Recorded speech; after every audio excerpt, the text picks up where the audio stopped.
No capítulo 15 a palavra que veio a Abraão numa visão é um mistério para os dias futuros. Abraão sem filhos para herdar seus bens a Deus sem Cristo e a igreja para herdar o céu. O Damasceno Eliezer é o país de Israel do pacto através de Moisés. O herdeiro não é o nascido em casa, Hebreus 3, 5-6, mas é o que sai das entranhas de Abrão, significando que não é os israelitas do pacto de Moisés, mas os que se convertem da palavra do Evangelho de Cristo, ou seja, filhos nascidos não do sangue, nem da vontade da carne, nem da vontade do homem, mas de Deus. João 1:13. No versículo 5 Deus já havia determinado que os seus filhos espirituais, cristãos, surgiriam no mundo, pois Israel é os crentes. Portanto vemos que o seu plano não falhou apesar das investidas de Satanás. No versículo 7 Ur é a terra, e a terra de Canaã é o céu. Abraão pergunta como saberá que vai herdar o céu. Então Deus dá uma receita para termos garantias. A receita dada a Abraão é apanhar animais como oferta ritualística.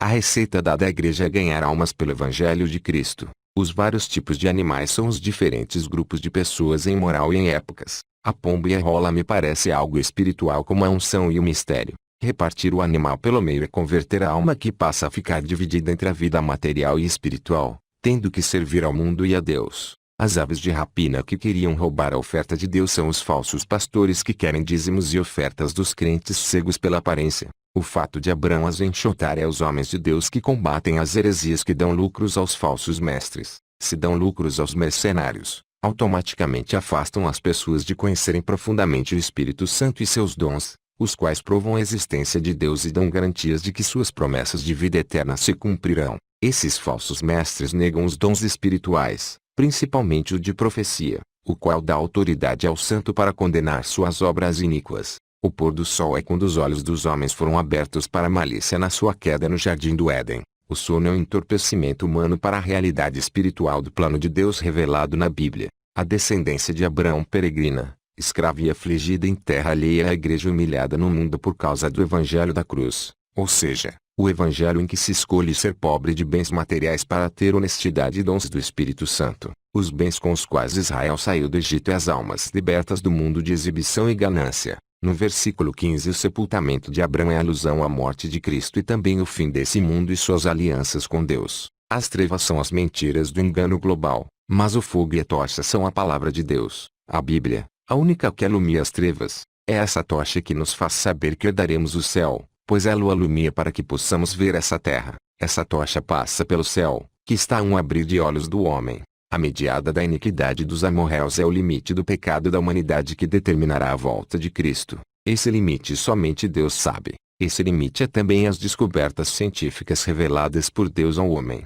Na primeira vinda de Cristo quem crê já saiu do Egito para a terra de Canaã, e espiritualmente está no céu, pois foi liberto do pecado no espírito. Mas na segunda vinda seremos libertos da corrupção da morte no corpo da matéria para termos um corpo eterno no céu, materialmente falando. O apóstolo Paulo em Gálatas 4:24-26 diz que Agar e Sarai, as quais são as duas mulheres do capítulo 16 de Gênesis, são as duas alianças bíblicas, sendo Agar o Velho Testamento de Moisés com o país de Israel, descendente de Abraão, e Sarai é a nova aliança com Cristo para todo o mundo. Essa aliança de Cristo é a realidade espiritual representada pelos rituais ordenados na velha aliança, portanto não tem espaços para nenhum ritual. Pois Jesus veio terminar de fazer os últimos rituais que faltavam para completar o carro alegórico, mas que não cabe a nós hoje repetirmos, somente no sentido espiritual. Então, batismos, ceias, dízimos não têm valor espiritual, ou seja,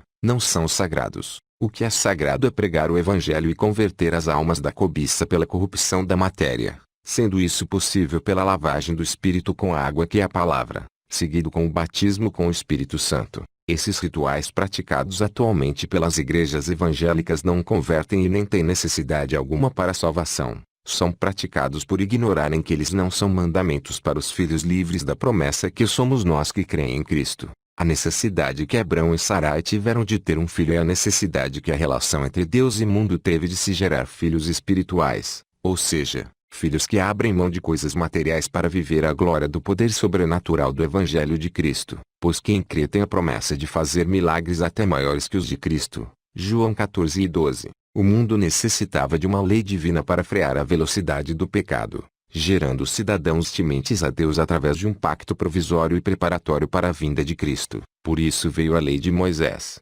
antes da lei de Cristo, a qual lei cerimonial é Agar, mas a lei espiritual de Cristo é Sarai. Romanos 13:27, 8:2 e 1 Coríntios 9:21. O concebimento de Agar é a aliança da circuncisão na carne do povo de Israel terreno, buscando filhos para dominar o mundo material pelas guerras.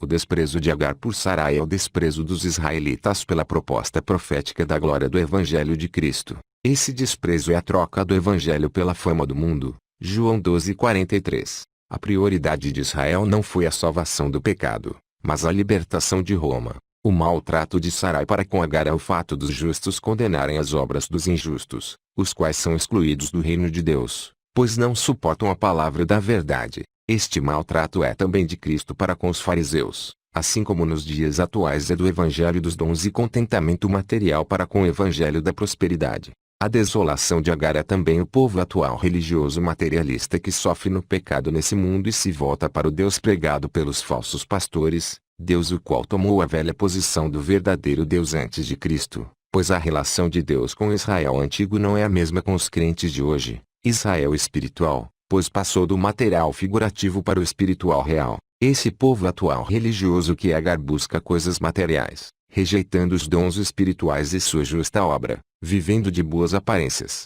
Esse povo que quer viver o Israel antigo pensa que Cristo continuou com as coisas velhas materiais, portanto na sua ignorância não sabe que vive como se Cristo não houvesse vindo ao mundo. Cristo veio também para vermos as riquezas celestes e assim rejeitarmos as riquezas terrenas, pois herdaremos onde ajuntarmos nosso tesouro, na terra herdaremos a corrupção, mas no céu herdaremos a vida eterna. Antes de Cristo o povo de Israel sempre acabava tendo que se voltar para Deus quando se rebelava. Na época de Cristo muitos israelitas se tornaram cristãos, mas esta alegoria está mais para o Israel antigo que tinha que se humilhar diante de Deus, isto é, não diante de um imperador humano. 2 Crônicas 7:14. Esse maltrato foi o peso da velha aliança e todo o sofrimento do povo de Israel. O filho de Agar nessa passagem bíblica representa todo grupo que pensa diferente da maioria global, impossibilitando assim um governo mundial, pois Cristo como um anjo profetizou sobre Ismael que lhe seria contra todos, e todos também contra ele.